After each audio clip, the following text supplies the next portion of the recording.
Hi, this is Dr. Mariam Narona. This video is a part of a series of videos I've created for my students of research methodology for business, and I think it'll be useful for any students of research.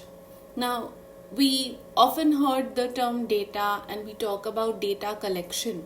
Now, data can be text, numbers, it basically characteristics, features, whatever we are studying.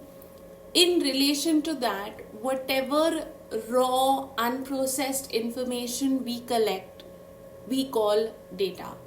Now, so best described, data is a collection of facts, which could be numerical, it could be words, it could be measurements, it could be observations, or it could just be descriptive. And data broadly is qualitative and quantitative data. Also, in research, depending upon how you collect data may be primary or secondary. Let's explore this ahead. So, by and large, when you're talking about data collection for your research, your requirements would fall into two categories: secondary data and primary data. Secondary data is all the information that is collected by someone else. It is not collected first hand by the researcher, and this kind of data is very useful to identify your knowledge gaps. It is very useful in the initial stages of your research. Of course, later also it is useful, but in the initial stages of your research, it helps you to understand the different facets of the problem that you're going to study, the gaps in information that are available, and also to an extent helps you to determine whether or not adequate information is available, which will help you to go ahead with your research. So, very commonly seen sources of secondary data are your any information that you collect from somewhere else. It could be magazines, it could be journals, it could be newspaper articles, or it could be any research articles, it could be government records and publications, it could be organizational records and publications. These data sources help you to actually collect information and further decide whether you want to use it as per the relevance to your study, or you want to build your theoretical framework and research design on the basis of it. You may have studies that are purely based on secondary data, because if you're studying a topic like foreign direct investment in India, for example, you will not be able to collect primary data for that. You will need to work with secondary data, and there's nothing wrong with having a study which is mainly focused on secondary data. So, which are the sources of secondary data you should trust as a researcher? What do you think? What would be your answers? Please ponder about this and look at the list I've presented. Website, blog, report, book, memoir, autobiography, journal. Which are the most reliable sources of data, of secondary data, you would want to tap into? So I would say, it all depends on the study. What are your data requirements as per your study? Also, if it is a website which is a personal website, then depends on the credibility of the person who owns that website as to whether you can trust it. So I would not recommend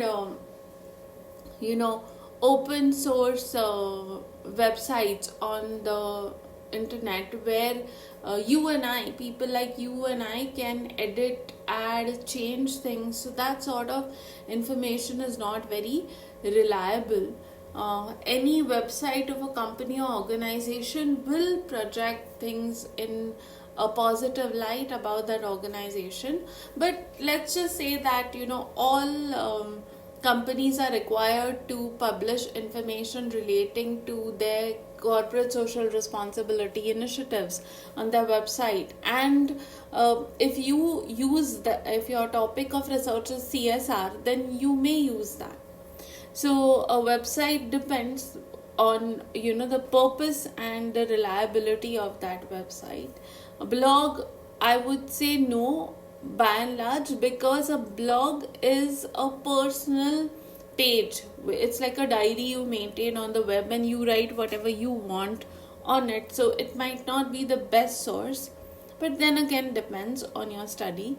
A report, yes, definitely, if it's like annual reports of companies, or a report which is published by the government, or some committee reports and things like that, it is a reliable source. Books, yes, again depends on the author, depends on the publishing house. Look at those things properly. It should not just be somebody writing something just because they felt like it. A memoir and autobiography, you may use them if you're doing some historical research.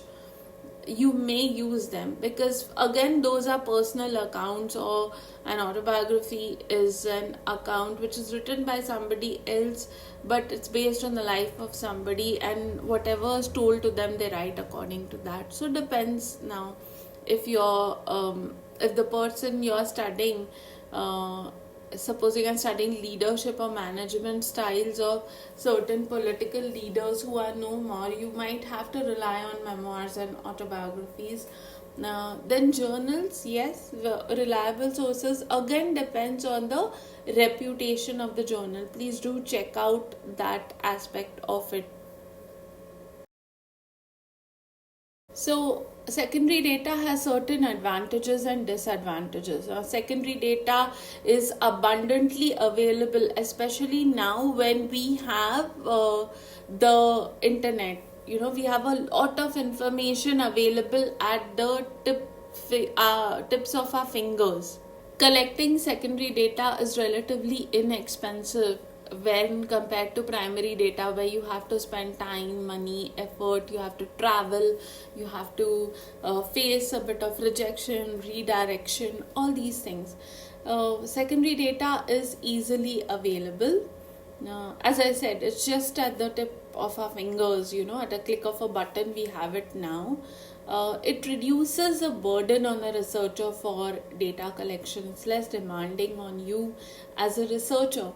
Disadvantages of secondary data are that it could classify as unreliable. As I said, you have to determine the reputation of the author, the publisher, these kind of things. If somebody feels like writing something, they wrote it, and then if you do something based on that, it might not be the best idea. Secondary data is also the one problem of abundance, is that it is too much. There's a lot available, and you have to determine what is relevant to you. That takes time and effort. It is usually not very specific. You have to then pick and choose, and narrow down and come down to what exactly you want to study. It may not be authentic. As I said that it finally people, whatever they publish, may be that they have manipulated some information and presented it, so it may not be authentic. And the problem of abundance is exactly this, that you have to waste a lot of time in sorting it and determining exactly what you need. So it has these advantages and disadvantages. Primary data is data which is collected by the researcher first hand. And for this you use methods like interview. It could be personal or telephonic. It could be administering a questionnaire by email. It could be a panel discussion.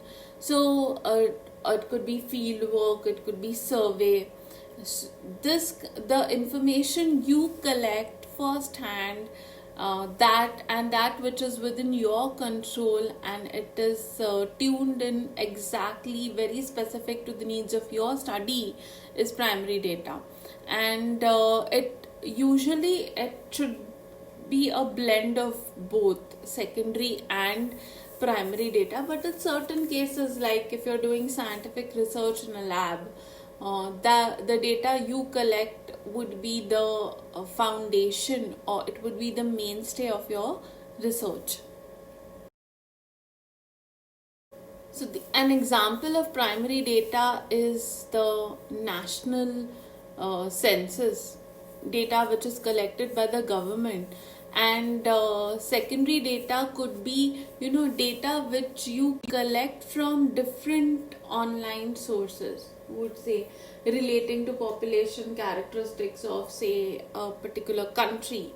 Or you have those studies on the happiness index, or where countries rank on how, say, they are handling coronavirus, you could say.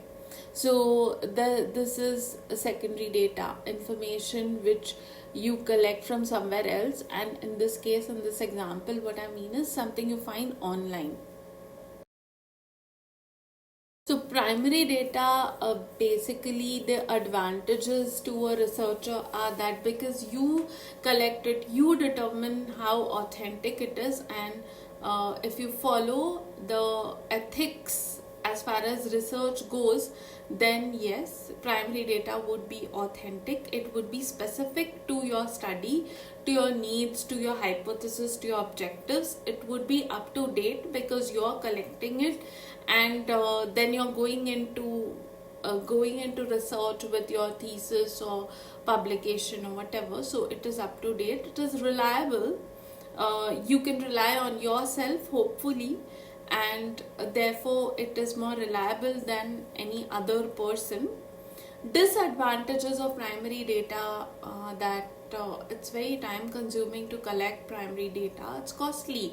It involves time, money, effort, physical energy, a lot of, as I mentioned earlier, rejection, redirection, invalid responses, trying to meet a target as far as whatever the statistician tells you that this is a good number and you should interview so many people.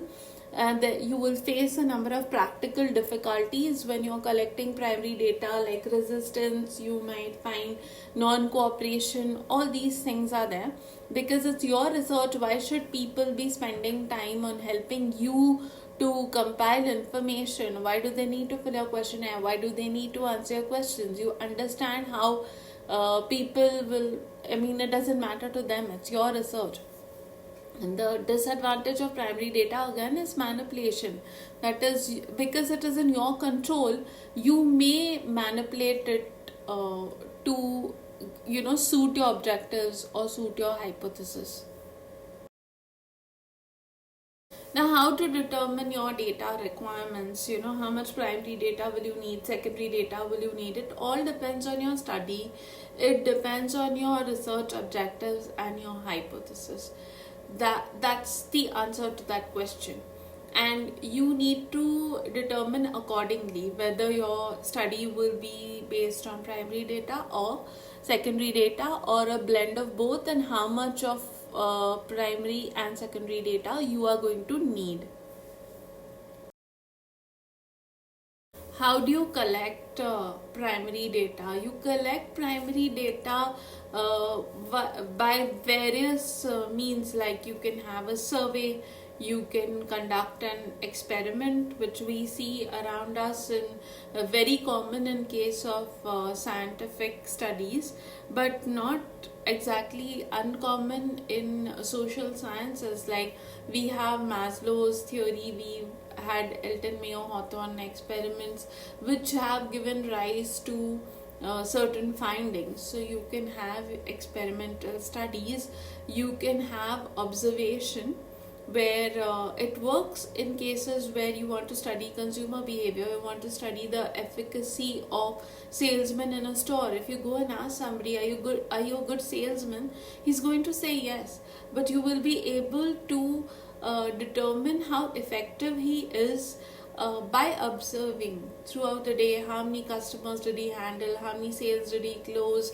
how does he answer questions of customers. All this can be determined better by observation than asking direct questions. So you have to take this into consideration. What exactly do you want to find out? Interview, useful in case of where you want to know the views, opinions of people.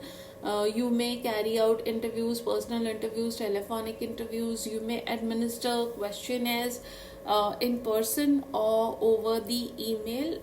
When you do things online through Google Forms and other websites like SurveyMonkey and all, you get your responses, also a bit of analysis done for you. Then panel discussion, a way to determine the views of many people who matter. So you put politicians on a platform, or you put youth on a platform and try to collect information. That would be a panel discussion, could be a suitable way of collecting information. If you want to talk to CEOs of top 50 companies in India, then a panel discussion in groups of 5 or 10 might work better. Depends on exactly what you're going to find out. Polls, very popular way of quickly finding out. I would say it's very good for the preliminary stages of research or pilot study. So these are broadly the ways in which you can collect primary data. So I hope this video on data collection is useful to you, and please don't forget to hit the like button if you like the content on this channel. Subscribe to the channel and leave your comments and feedback. Thank you. This is Dr. Mariam Narona.